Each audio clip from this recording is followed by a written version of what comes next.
Welcome to the Subjective Professor podcast, where we reject coercion and hypocrisy. It's Monday, June 29th, 2026, episode 533, and we're going to talk about democratic socialism. So, democratic socialism, I'm sure you've heard the term, the expression, but if you try to do research, they try to sort of split hairs. They say, oh, well, it's different from this and that. Well, basically, democratic socialism is just basically socialism. And socialism is a political economic philosophy which focuses on thinking in terms of a collective or a group or racialization, if you will. And so there's public ownership. Everyone owns everything rather than individuals owning things. And so often this collective or this public so-called ownership appears in the form of the government, right? So the government represents us. And so what the government owns, well, we own it too, which is weird because it doesn't actually play out that way. So socialism claims to prioritize meeting basic human needs of the general population. And we know all through history that I say claim because that's what they say they're doing, but really what they do is they fail to meet the basic human needs of the general population. And so I have this T-shirt where it says, a brief history of communism. Well, that didn't work, and that was it. That's the summary, a brief history of communism. That didn't work. And so, why am I using the word communism while I'm trying to explain socialism? Well, because they basically are the same thing. If you look at the nuts and bolts of it all, you don't have individuals in control of their own life. You have some other entity telling you what's what, how things are supposed to be. Now, I have a theory that was confirmed by one of my colleagues back in the day. And basically, this concept of socialism or democratic socialism, although it has its origin and root in the late 1800s, and that's when Karl Marx wrote his Communist Manifesto, it had its origin back in those days when a lot of writers started writing about socialism and communism. And it's because of the Industrial Revolution that was happening in England. But anyway, so you have this uh, uh, basically new term, but it's really just re-explaining or representing the ideas of communism. And so once you have an established term, then other people try to say, oh, well, we're not like that. And so they will come up with a new term to say, well, we're not like them. We're something completely different. And so you have this communistic idea, then people say, oh, no, we're socialism. And then people say, no, we're democratic socialism. And you can kind of see how people use the word democratic socialism because to make it more palatable, to make it more appealing to people who live in the West.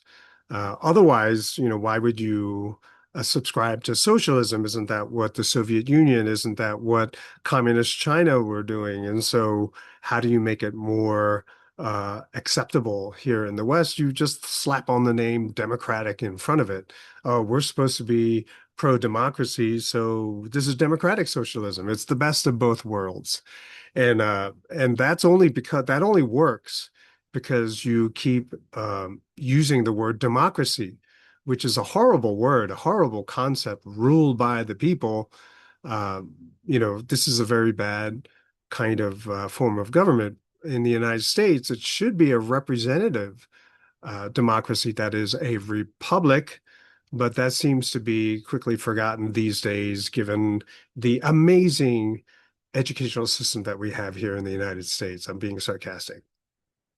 So democratic socialism is one of basically is a renamed variation of socialism, and it gained steam in the late 60s to distinguish this socialistic idea, 50s and 60s, to distinguish it from the Soviet Union, communist Russia.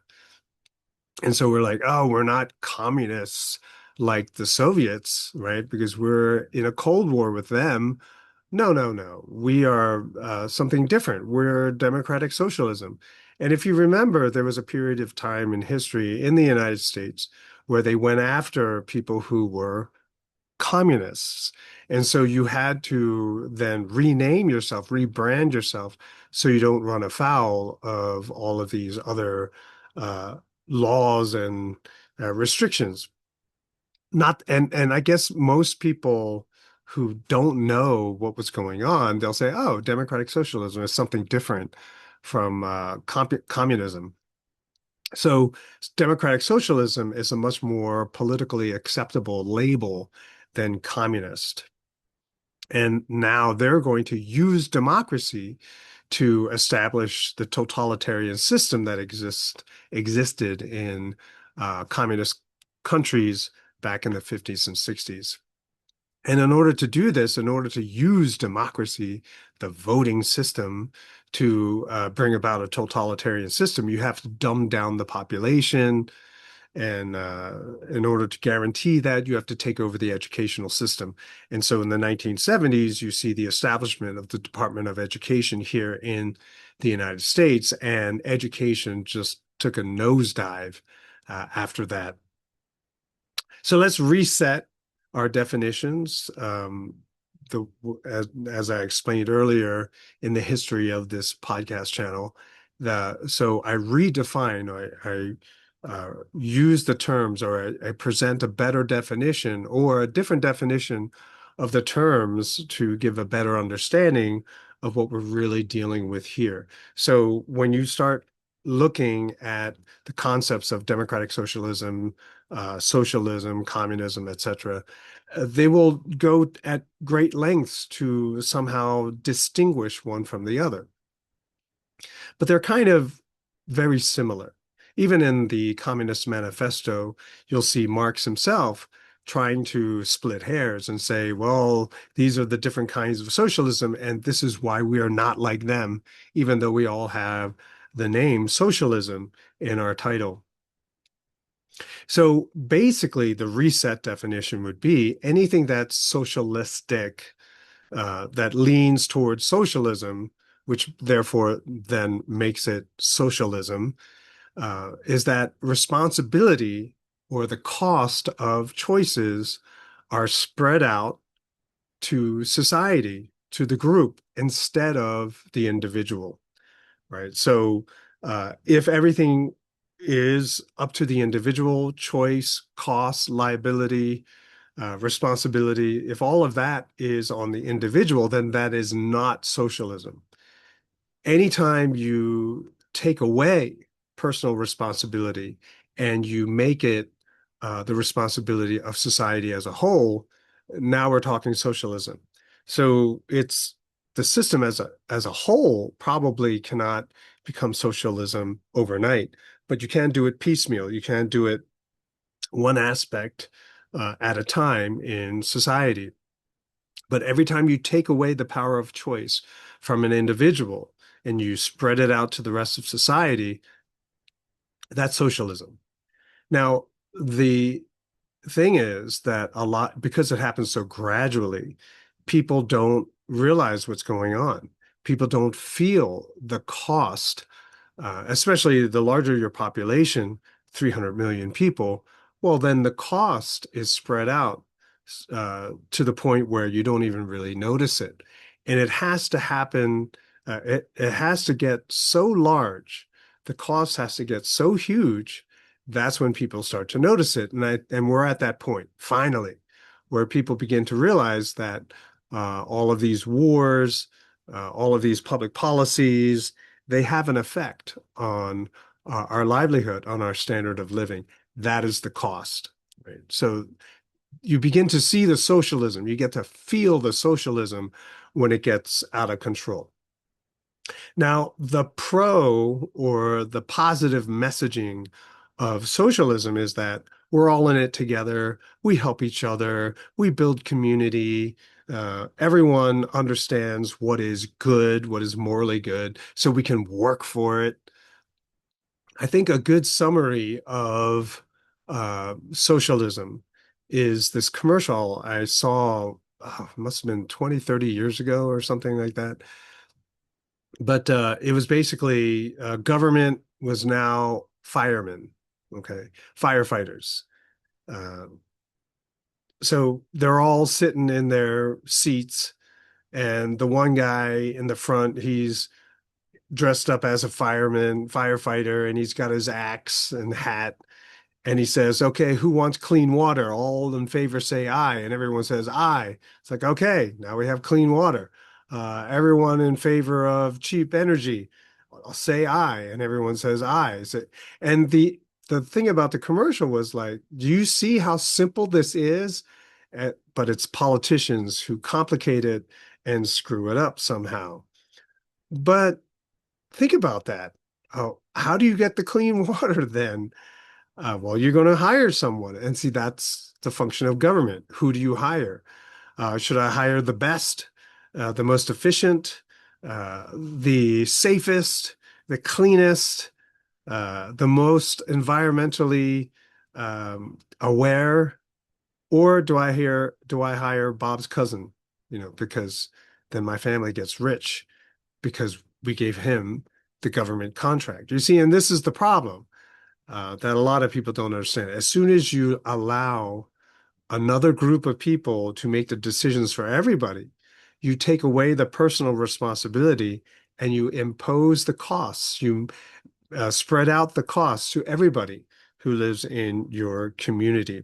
And so that's the positive messaging, which is clearly a distortion. It only tells you what you're hoping for, and it doesn't get into the nitty-gritty, doesn't show you just how evil the process of achieving all of the things that they promise really is. So what's the negative of socialism? Well, the pain of bad choices are spread out.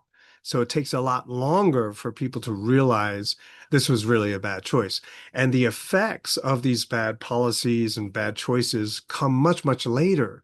So by the time you see the effect, people are like, well, where did this come from? And people have no idea that they just have to look into history to figure out where this problem originated. Another problem is that there's no freedom, right? So we're all in it together for all of the bad choices. We can't disagree. We're in it together. Why are you going to be a party pooper? Why do you have to cause trouble for everybody? We all agree this is what is supposed to be, so fall in line. So there's no freedom to disagree. There's no freedom to opt out of bad choices, what are clearly bad choices. And even if you were to disagree, no one cares because you don't have the power and authority of writing laws, legislation of morality. And another downside, again, as I said, we all have to pay for the bad choices, and slightly different nuance than what I was referring to earlier. We bear responsibility, but we all literally have to pay. Rising gas prices right now would be an example. The inflation is an example. Also, in a socialistic environment, there's no creativity, there's no innovation. I mean, there's a little, but it's only within a certain bound. You don't really be creative because there's so many laws. Anytime you are innovative, anytime you are artistically creative, you become a threat to the status quo. And it is said that the first groups of people that are executed with a communist or authoritarian takeover are the artists and musicians, because that's where a lot of creativity is. So in that kind of world, dissent, disagreement, alternate opinions and subjectivities are not allowed. So what happens to the individual in this socialistic kind of framework? Well, you have to realize that it's with life experience. Once you grow up and you have to live on your own, that's when you realize that the socialistic dream is not possible. Oh, I'll just add right here because uh, yeah, of the few people that are listening to this podcast, they're from Finland, and I know that the Scandinavian countries have varying levels of socialism. And the thing is, the important thing that everyone always has to remember is what aspect of society is run socialistically. How much freedom is there in all the other aspects of society? And that's important to note because now in the United States, there's very little freedom anywhere in any aspect of life, which is why things are languishing here in this country. So in a socialistic world, the individual can't really have that aha moment because their whole life has been very, very closed, enclosed, like being in a box. Creative thought is not allowed or it's illegal. And so therefore, you're basically stunted. You're not allowed to figure out what the true solutions are to your problems. You just have to wait for government to solve them for you. Also, the problem is that individuals thinking independently become outliers. They become, dissidents, troublemakers. And so society has to eradicate you. And eradication happens through censorship, criminalization, by passing all these laws that say whatever it is you're doing is illegal. Then you have reconditioning or socialization through schools or prison, which is another result, imprisonment for people who are stubbornly anti-conformists, or even execution. Mises Media had a episode on June 26th on their Power and Market podcast, and the title of that episode had "Death of Greenspan" in the title, and the effect on young people.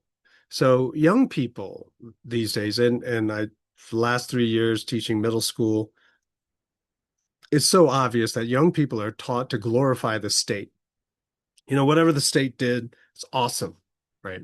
History books portray uh, over meddling presidents as being the best ones, and the presidents who stayed out of your life, who kept government small, are among the worst presidents, the boring presidents, the presidents that you shouldn't like at all. But it's the presidents who were extremely fascistic, extremely authoritarian. Yeah, those are the ones that are glorified, which is kind of interesting. And any obviously bad moves that they made are glossed over. And so the focus is only on the supposed awesome things that they did. So uh, young people are taught to glorify the state. Oh, the state is awesome. And then you got all these Christians who read Romans 13 and say, "Oh, you have to submit to the state," which is weird, right? Because obviously, if you were living in the time of Hitler, uh, I don't know. Are you going to say that, well, I have to obey the government, and so the government is telling me to murder my neighbor, so I guess I'm going to have to do that, right? Because God told me to do that. It's so silly. And so once you take over the educational system, the news media, then you normalize certain concepts as being bad, like deflation, right? Oh, price is going down. This is such a horrible thing. Oh, you don't have to spend as much for your grocery bill. This is so horrible. The sky is going to fall, this kind of stupidity. And people don't even realize it. Like I'll sit there in class and I've said that to students, like deflation really that bad? And they're like, oh yeah, it's horrible. I'm like, so your tuition going down every year is really horrible? And they're like, oh, wait a minute. Yeah, no, it's not. It's not bad at all, right? And so you're so indoctrinated that even though you understand the terms, you don't actually see it. You don't notice it. You don't apply the terms in a way that allows you to recognize that those people who are pushing it onto you are actually the bad actors. They're the bad teachers. And because we're so propagandized like this, because of the socialistic rhetoric, people's view of life, war, death, they're all skewed. Um, a lot of young people especially, don't realize that all of the negatives that are in their lives right now is because of democratic socialism, which they advocate. Um, Instead of taking responsibility for having bad beliefs, a bad understanding, they blame freedom lovers. Yeah, that's like me. They blame them uh, because a lot of teachers and people who believe this stuff really don't understand what democratic socialism is, which is a lot of blame shifting. Um, so a lot of these ill-informed people, young people today, remain uninformed unless it's trending on TikTok or something. Then they know something about it, but as soon as the next trend comes along, they delete all their files, right? They forget everything, as if it never happened. Now, in contrast to, or along with this rise of democratic socialism, a lot of people in the West, they just absolutely hate freedom, which is funny in America because we supposedly love freedom, but we hate freedom now. Uh, there used to be a lot of people who pushed back in Congress and in schools, but they're very rare now. I'm looking forward to this fall to just see, you know, if in a Christian school environment, if things would be a little bit different. I don't know. It'd be interesting. But there's not a lot of people who push back any longer. Congress has become irrelevant. So instead of pushing back against authoritarianism, they're busy passing laws, codifying all of these horrible socialistic endeavors, which of course is always going to create more problems. And they turned it into law so that it's even more difficult to roll back in the future. Trump, he's branded as a capitalist, but he's a democratic socialist as well, a kind of one anyway. And the policies in the West they don't even try to hide the obvious anti-freedom uh, leanings of the world today. War, so popular, but unpopular. So war, conducting war, like I don't know, in Ukraine or Iran, is extremely unpopular here in the United States. But the people in power want to believe that it is actually extremely popular. No, it's not. It's horrible for us. It's beneficial for weapons manufacturers, but otherwise, it's not a good thing. Um, what we see is in the United States is a rise of communism, democratic socialism. Uh, that's by looking at the people who are elected to political office. Um, Also, society is full of, the government is constantly talking about trade deals, sanctions. This is not freedom. This is about loss of freedom. And at the same time, the West is being anti-freedom. In contrast, Russia, China, and Iran seem to me more freedom oriented. Now, a lot of people will say that these three societies are extremely oppressive. Maybe, I don't know. I've never been there, but all I can talk about is how they're doing things in contrast to the way that the United States is doing things. And it's hit and miss. It's not always consistent, but clearly they are more anti-war than people in the United States, which means then they're more pro-freedom than people here in the United States. And also, we have to remember that the West is insanely anti-freedom. This whole idea of hate speech, anti-Semitism, for example, is basically a reduction of personal freedom. My worry is that when the economy steadily gets worse and maybe even crashes, that people are going to be looking for scapegoats and they're going to be looking for solutions. For a lot of people, the scapegoats will not be the deep state, the politicians who sent people to die and inflate away the value of the currency here. But they'll go after people who are actually pro-freedom because they have identified freedom as being the culprit. It's because of these independently minded people that we can't carry out our agenda. And so we have to eradicate them. That's one fear I think will happen. Uh, they also will try to censor and ban people who are pro-freedom from sharing the message so that they can, act out their actual uh, battle plan, which is more power. Like they say, democratic socialists and socialists in general say they want to work for the improvement of society to meet the basic needs of everyone in society, but really it's always about power. And then after they pass all their legislation, they'll wonder why things aren't getting any better. Once you lay it out that way, students generally become much more interested in what options are available, what options are even possible, and what do I do if all of the options that are being presented to me are all kind of bad? What do I do then? So yeah, it's just a couple thoughts that I had this morning and last night about how the West is so anti-freedom. And you have countries which a short while ago were anti-freedom, but now they've taken the pro-freedom position. How did that happen?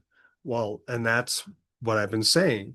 As soon as you double down on an idea, a concrete concept as being good, you become an authoritarian, you become a hypocrite, you become a person who is more interested in preserving the structure of your power rather than striving for the improvement of the standard of living of everyone in the country. Well, that's it. I'll talk to you next time.